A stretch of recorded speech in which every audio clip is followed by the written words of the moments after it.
Hello दोस्तों, आपका एक बार फिर से स्वागत है मेरे चैनल पर। मैं संदीप कुमार एक बार फिर से आपके लिए एक चैलेंजिंग मैटर लेकर आया हूं। और इस मैटर में मैं आपको एक बात बताना चाहता हूं कि मैं जहां भी कम से कम 1 सेकंड के लिए रुकता हूं तो आपको समझ जाना है वहां पर चेंज है।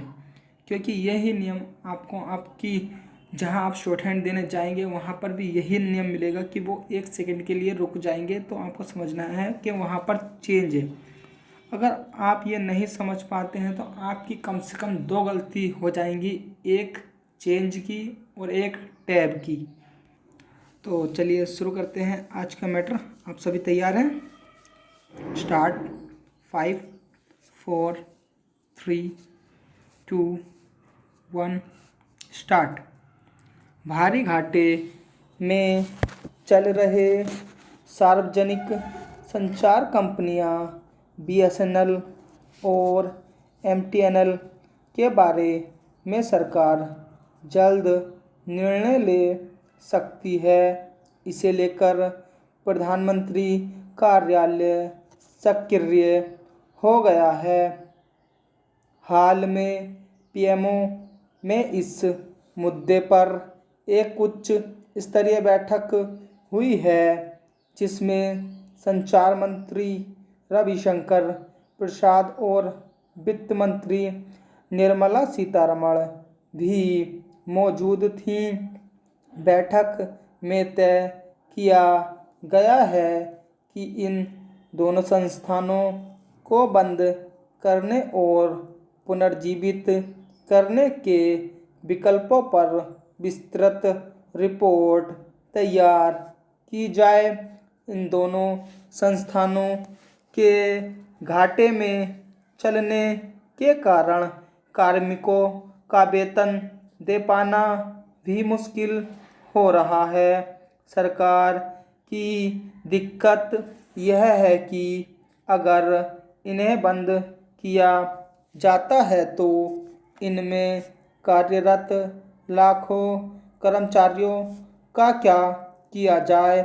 इसलिए अब नए सिरे से दोनों स्थिति के लिए अलग अलग रिपोर्ट तैयार कर खर्च का आकलन करने को कहा गया है।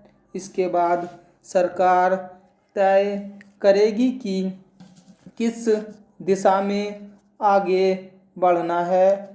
इन संस्थानों को बंद करने में हालांकि ज़्यादा खर्च होगा, लेकिन समस्या यह है कि इन्हें एक बार आर्थिक सहायता देकर भी आगे मुनाफा में चला पाना संभव नहीं होता दिख रहा है।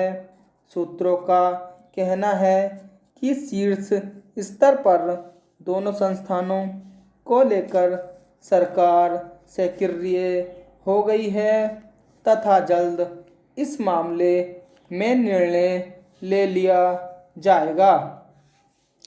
गौरतलब है कि बीते कुछ दिनों से सरकारी दूरसंचार कंपनी बीएसएनएल और एमटीएनएल के बंद होने की खबरें चल रही हैं। हालांकि इस खबर को दूरसंचार विभाग ने अफवाह करार दिया है। दूरसंचार विभाग के शीर्ष अधिकारी अंशु प्रकाश ने खबरों को खारिज करते हुए कहा कि वित्त मंत्रालय सरकारी दूरसंचार कंपनी बीएसएनएल को बंद करने के पक्ष में नहीं है। उन्होंने कहा कि यह जानकारी पूरी तरह से गलत है। सरकार इन दोनों कंपनियों के पुनरुद्धार की योजना पर सक्रियता से विचार कर रही है। सूत्रों का कहना है कि सरकार जल्द फैसला लेगी।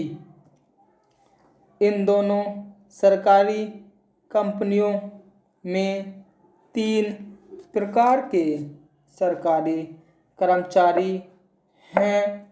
पहला, जो सीधे नियुक्त किए गए हैं। दूसरा, जो अन्य पीएसयू कंपनियों से या विभागों से शामिल किए गए हैं। और तीसरा, इंडियन टेली कम्युनिकेशन सर्विस के अधिकारी हैं। गौरतलब है कि बीएसएनएल और एमटीएनएल ने अगस्त और सितंबर महीने का वेतन अभी तक नहीं दिया है। स्टॉप।